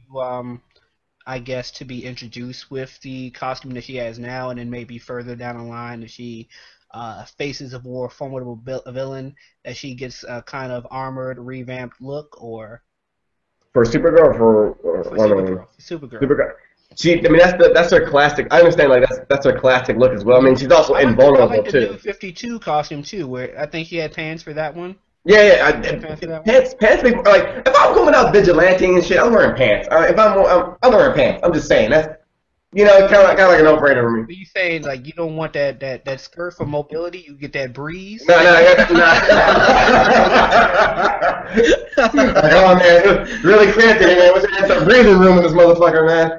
I'm putting on pants. It's like there's too much like patriarchal kind of sense implied to like female superheroes, and I hate fucking using the word female, but actually it's goes to be women superheroes. Like like that's what they put on them, back in the 50s and shit, because that's when they were written. But like they're not gonna wear that shit now. Like if you're Supergirl, you're not going to wear a skirt because you're not at a nightclub trying to get laid. I think I wasn't so much focused on the skirt. I was just happy that they didn't give her the traditional midriff. The belly out. I was just thankful for that. I didn't even care about the skirt until like you're talking about it now. Right. But I was just like, right. Why they didn't give her the midriff? Because people were not gonna let that ride. Like what is I know she invulnerable, but what the fuck is this? But yo, like seeing her in the promos, full with the full costume, Melissa Benoist, she looks so proud, so confident, and like I said, I've been familiar with some of her old work. She looks really confident. So I'm going to try to watch the show. Hopefully it's good. When's that drop? Well, they haven't given an official date yet, so I'd probably say maybe fall. What network still is getting that? the cast together now. CBS, I think. Yeah. CBS. Isn't that CW? Yes. No, it's not on CW. It's the same creator from Flash and Arrow, but they didn't get it tied down to the CW for some reason. Okay. So I mean, hopefully it's good. Oh, because Flash started using that budget. That's why.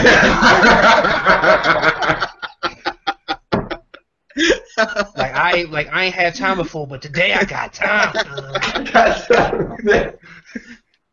I got time to use the budget now. This is CBS. You're about to rock all the stations. And I hope you guys understand what I'm saying in terms of like all the male superhero characters that we're seeing being modernized now with their like new flashy suits and special material and shit. All of it is for a specific purpose and it's explained. Yeah. Whereas for female characters who come out in these modernized shows and movies, none of it explained. It's just like, oh, you're gonna wear a skirt because you're a woman superhero, and you're gonna wear these kind of things that are cute so that you appeal to our male audience. That's always been a big I thing. think that's kind of whack when you consider all this chick is concerned about is like putting a supervillain on the fence. They've handled that because when it was a big thing back then, a year ago, 2 years ago, they gave Wonder Woman like a whole another costume design as well because they gave her pants because like it makes fucking sense. Yeah, and then I think they changed it back, but they also put her in armor a couple times as well. They should just keep her in a fucking armor because she's an Amazon. But yeah, it's the same thing as like when in a video game where like you got your male warrior all decked out in armor and shit, and then but the female character has like just like the bikini, the fucking the open like your drift showing like I can stand you right here and here. That's a very poor choice. I understand this is super girl. Like, I understand that girl says she's still kind of young. I guess trying to hop on trends to be normal and things like that. But if she faces like a formidable villain, we gotta start like a change.org to get her. I'm gonna take your cape. I'm gonna slam you down by the cape. I'm not playing fair. It's funny, like Anissa, one of our newest writers, she also wrote an article. She wrote it about gaming and why she wrote this article about why she always played as males in video games, and it's mostly because like in her article she explains that you see the female characters, they're armored up, but they're armored up so they could show like boobage and they could show like midriff and their legs are out. Your armor's not doing shit if all of that skin is out. Yeah. And it's kind of like that same kind of patriarchy playing the same role, like saying, oh, this is still a female warrior, and we're only going to put armor in the non-sexy areas, like the shoulder and, arms or whatever else, like the fucking legs. And I'm sure people who have like a feet fetish hate that shit. But it's kind of whack that you still think about that. But when we're introducing women who are superheroes, why can't we apply the same ideal that what's his name, the cat that like made the in the show who made the suit for the Flash? Ramon Caesar. Yeah, why can't there be a Ramon that's saying like, oh, you need to wear this full body shape because you will just burn up and die? Why is it not the same principle for a woman? Others as well. Yeah, I mean, I guess that's something to think about, really. There is really something to think about. Did you guys have any more on the Supergirl costume? No, that's about it, man. Got to see it in action. I think I've discussed enough displeasure with it. Glass ceiling. Okay, so I guess I'm going to close up talking about the Nintendo Partnership Program. So basically, if you're gaming is what's big right now. If you want to say that again, Tosh, what was it? A Nintendo what? The Nintendo partnership. You said something before it. Nintendo something partnership. Here, hold on. It's a video playing now.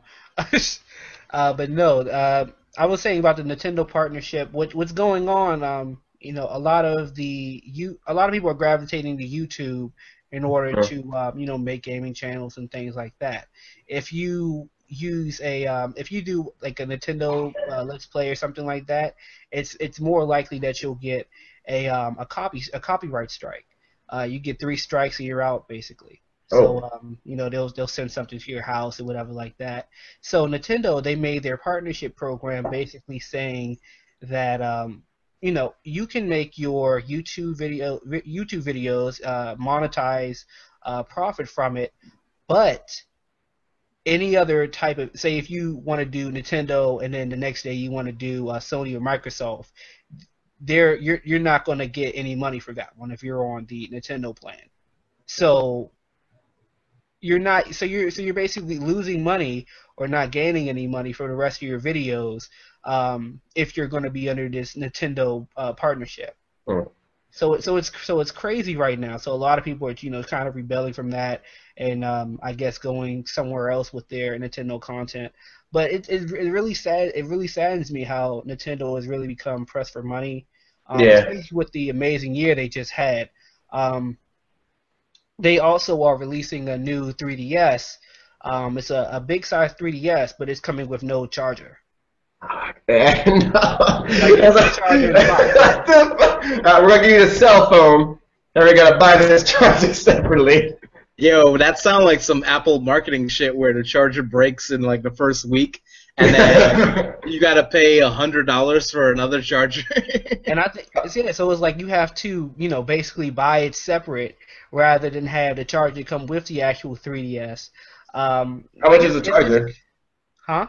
How much is the charger? Like 30? I haven't researched it. It's probably like maybe $20, I'm guessing. Okay. Like, but you know, it's just the principle of the thing. Yeah. Has that ever happened though? Like where someone sells? This has never happened. This has never never happened. Where Nintendo it had needs a to be great recharged, and they don't supply to a recharger.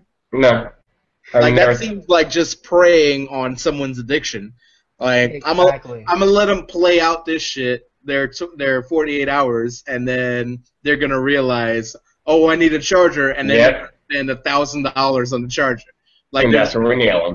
They're gonna bump that charger price up. It sucks because it's Nintendo, man. This is the fucking the classic, dude. And like you say, it's because they're like kind of like pressed for. I mean, they had a good year, but I guess the money issues. They had a good fourth quarter. Yeah, a good fourth quarter because they had the Hyrule Heroes, the Smash Brothers. You know, I think they're releasing Mario Party in like a few weeks. But they had a really good fourth quarter, but unfortunately they had pretty shitty first 3 quarters. So now I guess they're trying to they're trying to do this 3DS thing and do this YouTube partnership thing, but they're not going about it the right way. Like, so you're saying if I'm buying a console for no reason because I'm, you know, want to do, I guess, order Let's Plays, and if I do a Smash Brothers Next Play, I'm only going to be paid for what views I get for the Smash Brothers Let's Plays instead of the order. Like that's kind of crazy to me, man. That's really crazy to me, man. Like video games have become like this whole like other. I mean, it's always been like a business, but it's really become like so much more not cutthroat, but like I guess serious, so much more adult. I feel like as opposed to back in like this is unheard of to me. I never like buying shit separately. Like I don't. Yeah, it's become a monopoly basically. Yeah, I guess it's much more suit and tie rather than just you know, how it used to be just nerds in their mother's attic or basement, you know, the stereotype. That's because y'all cats are on console. I'm still in my mom's attic, and let me tell you about PC. I installed lights and everything in the bookshelves in the back. You see this? I'm good, man. PC gaming is where it's at. Like I talked so many times with like gamers who bought a game on console, and they're like, "Oh, I just can't get the updates and shit." I'm like, if you're on PC, that shit wouldn't happen. Yo, it's like, with PC, I have no problem with PC gaming. I actually in the past couple of months, I've actually been gravitating more towards that. But PC gamers have this big complex when it comes to, I guess, feeling as though they're superior to the console players. It's like with console players, they just want to sit down and play. Like we want to have to worry about graphic cards. Right. Yo! I just see this dude take out. I see the dude take out he unplugged the whole fucking, like it was. Like this motherfucker was geared up for war. He took out the fucking everything for his tower and shit just to plug in the graphic. He had the nuts and bolts laid out, dude. Yo, I get what you're saying. One of G's friends, Ebony, she came over once, and I told her she was telling me her baby daddy had like the new video card going, and I was like, oh, I just got the new video card in myself, and she's like, oh, I know that story. So you're not talking to G for like.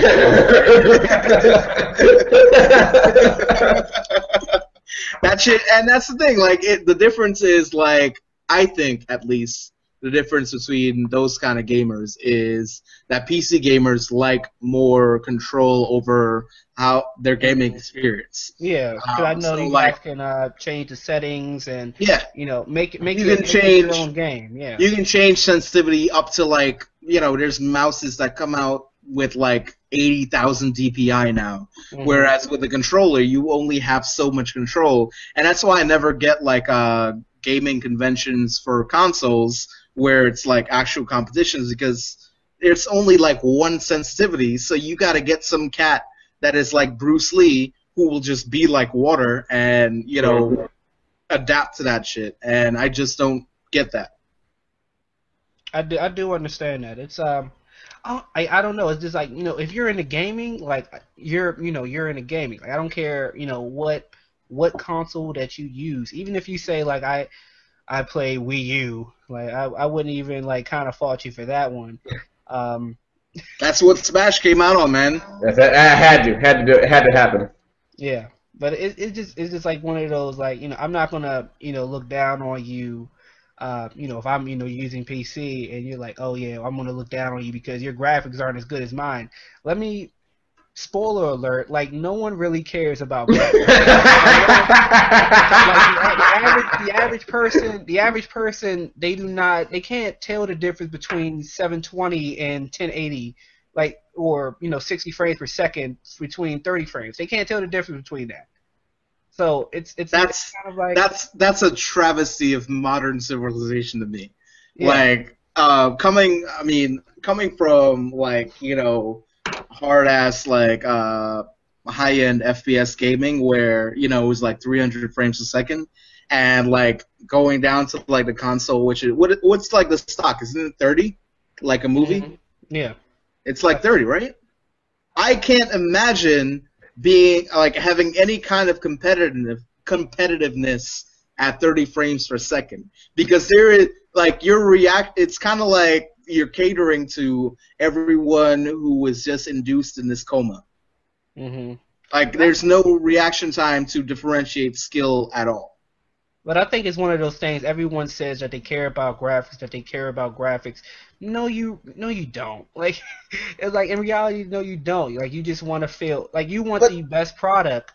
But that's the thing, Taj. Like, it's not about graphics, because all of the competitive PC gamers at all of the tournaments, they actually lower their resolutions to the most pixelated resolution to get the highest frames per second because of the response time. Right. And I feel as if, like in what you were saying, a console gamer just wants to get down and play the game and not worry about that. The PC gamer is more worried about enjoyability of the game and how they can differentiate themselves from the other players that they're playing on an even playing field. And I do agree with that.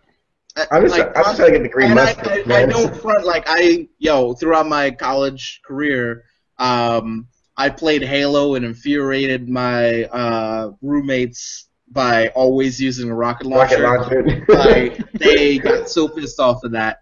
But I'm just like, I can't aim on this. You give me a mouse, if I can plug a mouse into this console, I will rip all of you with the aim on it. Why don't they have like that cross platform or whatever is it called? Where you can well, with Street Fighter V coming out, it's going to be PS4, PC crossplay on that. You can do that? That's kind of incredible. Yeah, and they're doing. I mean, with the 3DS, you can hook the 3DS to the Wii U to play Smash Brothers. Of course, no one rarely does it, but the fact that you can do it, you can do it with the Vita too. But that's rare too, Taj. Like, I remember one like Christmas break. Me and Omar both got into Saints Row 4, and we were trying to play online. Yeah, that sucked. And he got it for the PS3, I got it for the PC, and we were trying to play with each other, and we find out that there's no like crossplay. Segregated us, yeah. Yeah, and I feel like what you're talking about is the same thing. Like, they don't allow those like even like games like Payday 2. If you get it for the console, you can't play with anyone on a PC. And so console people it's kind of like apartheid in some way. It's like you keep these cats in their environment and in their same role of like playing at, 30, 60 frames a second, and then the PC cats stay with this, and then you start handing out privileges, which to me, as a PC cat, are like DLCs that the consoles can't get, and you separate these gamers. So it's not that gamers are different. It's like the gaming industry is saying these are what we're catering to for each different environment. And it's kind of whack. Is it more easier to make content for the PC? Is it easier? Would you say? It's from what I've learned, it's the same amount of work, but to push content out to consoles is much more difficult because they have stringent, like Will was telling me, the reason that he stopped playing Payday 2 is because when you push an update out on the Xbox, it has a file size limit. Oh. And if you want to go over that limit, you have to pay hundreds of thousands of dollars. And, for an independent publisher like Overkill who makes Payday 2, they're not going to pay that. They're just going to be like, well, the consoles just get this, and the PC gamers get this because it's more open. So in a way, it's kind of like open source versus, Microsoft. Mm-hmm.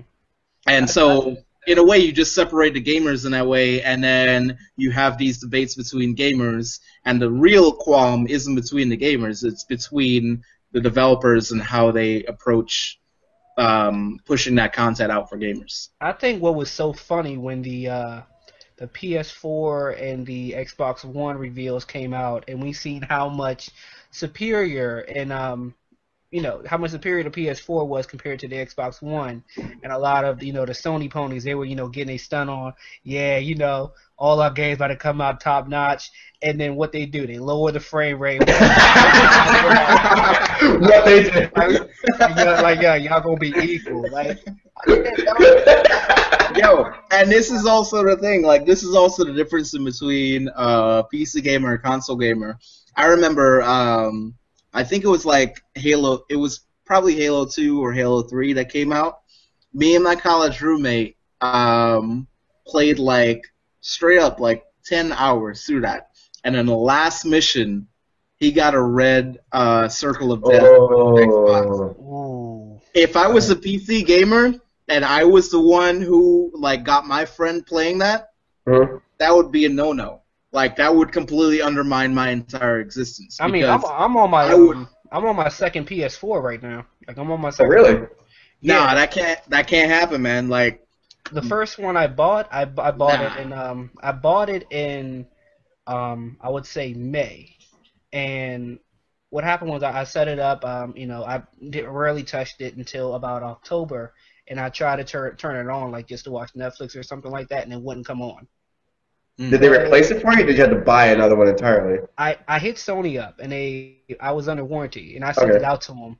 And my room is spotless, basically. It's pretty much straightened up or whatever. So when I sent it to them, they was like, you know what? We found a bug. We're not touching it. And they sent it back. Like, sent it back broken. They sent it back broken. What? So I'm like, yo, what are you like? Is this serious? Are you serious right now? So they're just like, yeah, we're not touching it. We're not gonna fix it or anything like that. We don't care if you're under warranty. It's void now. Blah blah blah. And if you want another one, you gotta buy another one. Yo. Like, it's crazy. Let that shit happen to me. I would be out of a job. You have to be like, man murdered everything to leave the facility today in the news. I'm serious. I have to have control over every aspect of my gaming to feel comfortable. And this is for me coming from competitive gaming, because like I ran clans and went to tourneys and everything, and that shit matters so much.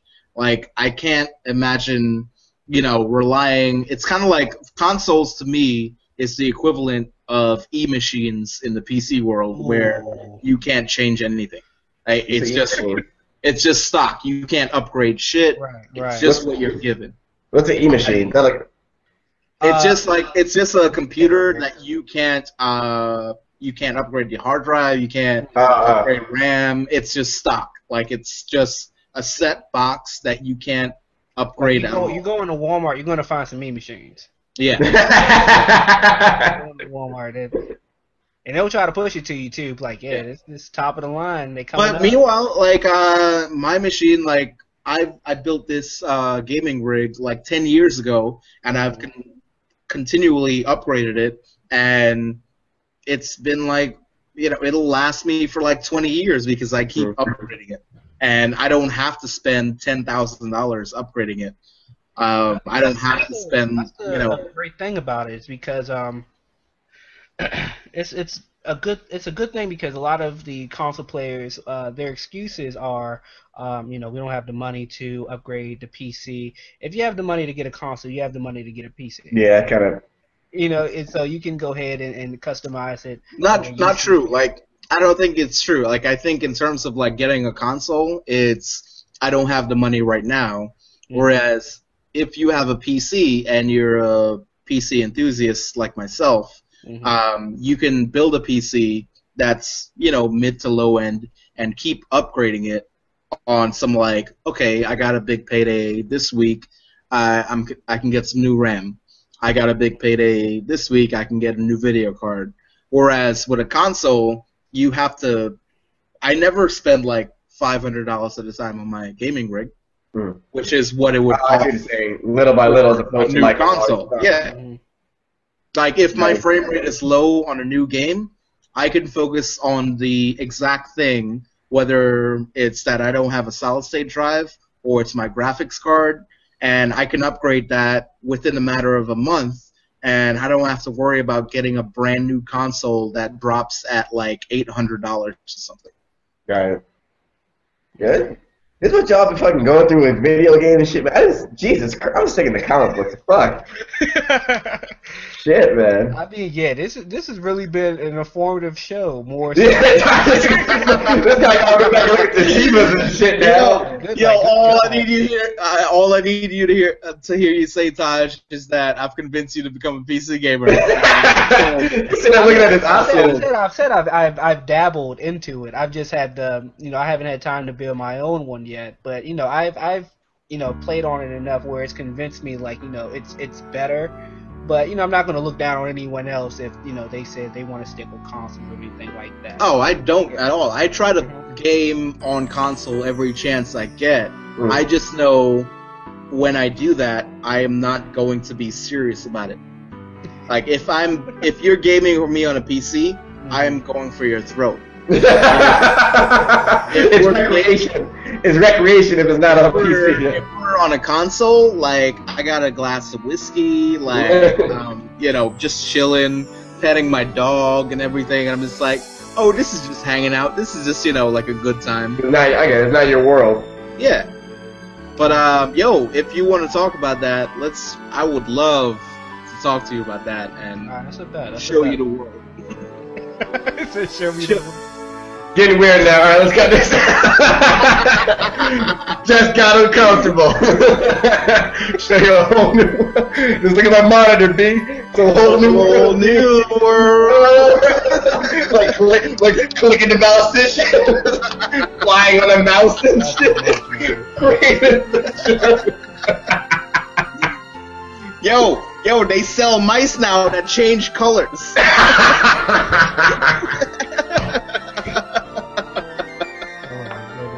Yeah, why he got the Crip mouse? I got like the blood mouse already. The Crip and the blood mouse. Not too much. Let's just go ahead and sign off. Let's end there before we get shot. This has been another episode of the Outsiders Podcast. We hope you learned something, but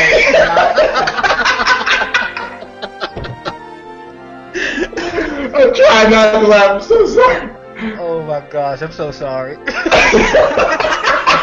so sorry, America. Excuse us. This is great. Oh gosh. That is the best sign off ever, yo. I'm Taj Williams. Oh man. Ian Caden. Yeah, I'm fucking Omar Holman, aka Young Student Loans. Back. Always back. Peace. Later. Pleasure, gentlemen.